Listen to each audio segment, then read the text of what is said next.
Hello friends, welcome to my channel study for UP DElEd. आइए continue करते हैं शिक्षण अधिगम का नेक्स्ट टॉपिक, शिक्षण सूत्र, मैक्सिम्स ऑफ टीचिंग। वे सिद्धांत या नियम होते हैं जिन्हें अपनाकर शिक्षक अपने शिक्षण को अधिक प्रभावशाली और प्रभावी बना सकते हैं। ये सूत्र शिक्षण अधिगम प्रक्रिया को सुगम और रोचक बनाने में मदद करते हैं। ये सूत्र शिक्षक को यह दिशा देते हैं कि क्या पढ़ाना है, कैसे पढ़ाना है और किस क्रम में पढ़ाना है।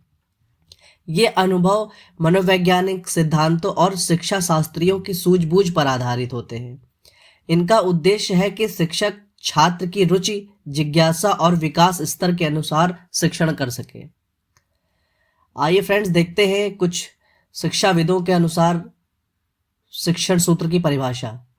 स्किनर के अनुसार शिक्षण सूत्र वे व्यवहारिक नियम हैं जो शिक्षण को प्रभावशाली बनाने में मदद करते हैं।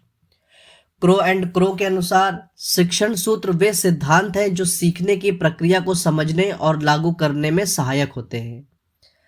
सारे और टेलफर्ड के अनुसार शिक्षण सूत्र वो वैज्ञानिक नियम हैं जो शिक्षण को मनोवैज्ञानिक दृष्टिकोण से संचालित करते हैं।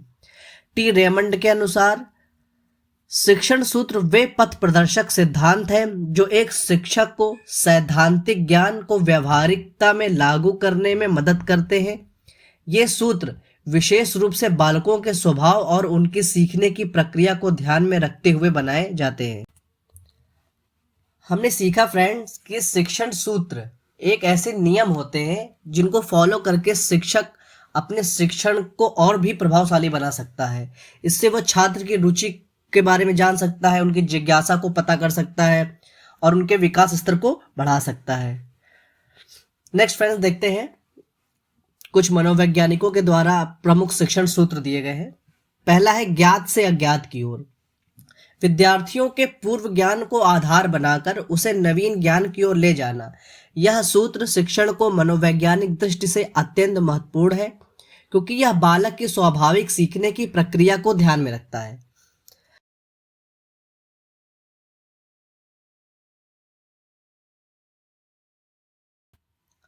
आइए इसकी व्याख्या देखते हैं।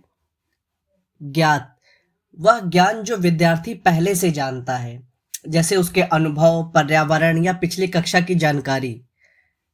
अज्ञात वह ज्ञान जो नया है और जिसे अभी सीखना है। शिक्षक को चाहिए कि वह पहले विद्यार्थी के ज्ञात तथ्यों को दोहराए या उनसे चर्चा करे, फिर धीरे धीरे उसे अज्ञात विषय की ओर ले जाए। उदाहरण देख लेते हैं।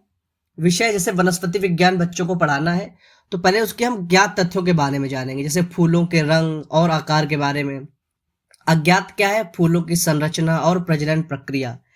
गणित विषय में जोड़ और घटाव, ये उसके ज्ञात तथ्य हैं, और अज्ञात में गुणा और भाग।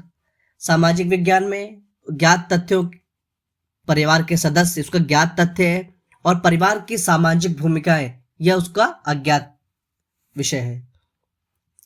विस्तार से देख लेते हैं कि अगर आप बच्चों को पत्तियों के प्रकार पढ़ाना चाहते हैं तो पहले उनसे पूछे कि उन्होंने कौन कौन सी पत्तियां देखी हैं, जैसे नीम की, आम की, तुलसी की। फिर उनके आकार, रंग और बनावट पर चर्चा करें। इसके बाद उन्हें सरलीकृत वर्गीकरण और पत्तियों के कार्य जैसे अज्ञात विषयों की ओर ले जा सकते हैं। इससे बच्चों की रुचि बनी रहेगी और उनको सीखने में आसानी होगी। नेक्स्ट सूत्र है सरल से जटिल की ओर, फ्रॉम सिंपल टू कॉम्प्लेक्स। विद्यार्थियों को पहले आसान, स्पष्ट और बुनियादी बातें सिखाना चाहिए, फिर धीरे धीरे उन्हें कठिन, जटिल और विश्लेषणात्मक विषयों की ओर ले जाना चाहिए। इसका अर्थ देख लेते हैं। यह सूत्र बालकों की बौद्धिक क्षमता और सीखने की स्वाभाविक प्रक्रिया को ध्यान में रखता है। जब कोई विषय सरल रूप में प्रस्तुत किया जाता है तो विद्यार्थी उसे आसानी से समझ पाते हैं। इसके बाद जटिल अवधारणाओं को जोड़ना सहज हो जाता है। उदाहरण देख लेते हैं। गणित विषय में अगर बच्चों को सरल तरीके से गिनती और जोड़ उनको आता होगा तो हम जटिल टॉपिक में उनको बीजगणित और समीकरण पढ़ा सकते हैं। विज्ञान में पानी उबलता है, यह सरल तथ्य है, और जटिल प्रक्रिया में उसको हम ऊष्मा ऊर्जा के सिद्धांत के बारे में पढ़ा सकते हैं। भाषा में शब्दों की पहचान कराना, यह सरल है, और जटिल में व्याकरणिक विश्लेषण, ये उसको हम जटिल टॉपिक पढ़ा सकते हैं। नेक्स्ट सूत्र है पूर्ण से अंश की ओर, फ्रॉम होल टू पार्ट। किसी विषय या वस्तु को पहले उसके समग्र रूप में प्रस्तुत करना, फिर उसे भागों में विभाजित करके विस्तार से समझना।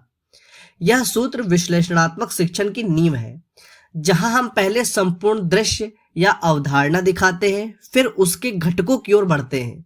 उदाहरण लेते हैं मानव शरीर, ह्यूमन बॉडी। पहले शरीर का पूरा चित्र दिखाया जाता है, फिर अंगों जैसे हृदय, फेफड़े, यकृत आदि का अध्ययन कराया जाता है। यह पूर्ण से अंश की ओर का एग्जाम्पल है। नेक्स्ट सूत्र है स्थूल से सूक्ष्म की ओर, फ्रॉम कॉन्क्रीट टू एब्स्ट्रैक्ट। पहले मूर्त, ठोस और प्रत्यक्ष वस्तुओं या विचारों को प्रस्तुत करना, फिर धीरे धीरे अमूर्त, सूक्ष्म और विचारात्मक स्तर पर ले जाना। यह सूत्र बालकों की बौद्धिक विकास प्रक्रिया के अनुरूप है, जहां वे पहले दृश्य और अनुभवजन्य चीजों को समझते हैं, फिर अमूर्त अवधारणाओं को समझते हैं। आइए फ्रेंड्स, इसका अर्थ देख लेते हैं।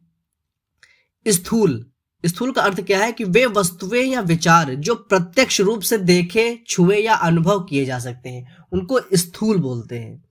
सूक्ष्म का अर्थ है वे अवधारणाएं जो विचारों, भावनाओं या सिद्धांतों पर आधारित होती हैं, जिन्हें प्रत्यक्ष रूप से नहीं देखा जा सकता है। यह सूत्र कहता है कि शिक्षण की शुरुआत मूर्त उदाहरणों से होनी चाहिए, जिससे विद्यार्थी को समझ की नींव मजबूत हो, फिर उसे सूक्ष्म विचारों की ओर ले जाना चाहिए। एग्जाम्पल देख लेते हैं, जैसे गणित विषय। गणित विषय में गिनती के लिए वस्तुएं, सेब, गेंद, जैसे सेब के माध्यम से या पेंसिल के माध्यम से आप बच्चों को गिनती सिखाते हैं। सूक्ष्म अवधारणा क्या है इसकी? संख्याओं की अमूर्त अवधारणा, कि संख्याएं किसे कहते हैं, ये इसकी अमूर्त अवधारणा जो कि उसके अंदर निहित है। विज्ञान, पानी का उबलना। पानी का उबलना एक स्थूल प्रक्रिया है, जिसे बच्चा अपनी आंखों से प्रत्यक्ष रूप से देख सकता है, पर उसका जो हिडन कॉन्सेप्ट है वो है ऊष्मा ऊर्जा का सिद्धांत, या उसकी सूक्ष्म अवधारणा है। आइए फ्रेंड्स, नेक्स्ट देख लेते हैं सक्रिय भागीदारी, लर्निंग बाय डूइंग। ये बहुत ही इंपॉर्टेंट सूत्र है। विद्यार्थियों को केवल सुनने या देखने तक सीमित ना रखकर उन्हें सीखने की प्रक्रिया में सक्रिय रूप से शामिल करना। इसका उद्देश्य है कि छात्र स्वयं सोचे, करे, चर्चा करे और निर्माण करे, जिससे अधिगम मतलब लर्निंग गहरा, स्थायी और आनंददायक होता है। आइए फ्रेंड्स, इसका अर्थ देख लेते हैं। यह सूत्र कहता है शिक्षक केवल ज्ञान देने वाला नहीं, बल्कि मार्गदर्शक और सहभागी होना चाहिए। स्टूडेंट्स शिक्षण के केंद्र में होते हैं। वे सवाल पूछते हैं, प्रयोग करते हैं और अपने अनुभव से सीखते हैं। इसीलिए यह सूत्र बहुत ही इंपॉर्टेंट हो जाता है, क्योंकि इसमें जो बच्चे होते हैं वह सक्रिय रूप से इसमें भागीदारी करते हैं। उदाहरण देख लेते हैं, गतिविधि देख लेते हैं कि विज्ञान प्रयोग। अगर कोई साइंस एक्सपेरिमेंट होगा तो बच्चे उसका प्रयोग स्वयं करेंगे और निष्कर्ष निकालते हैं।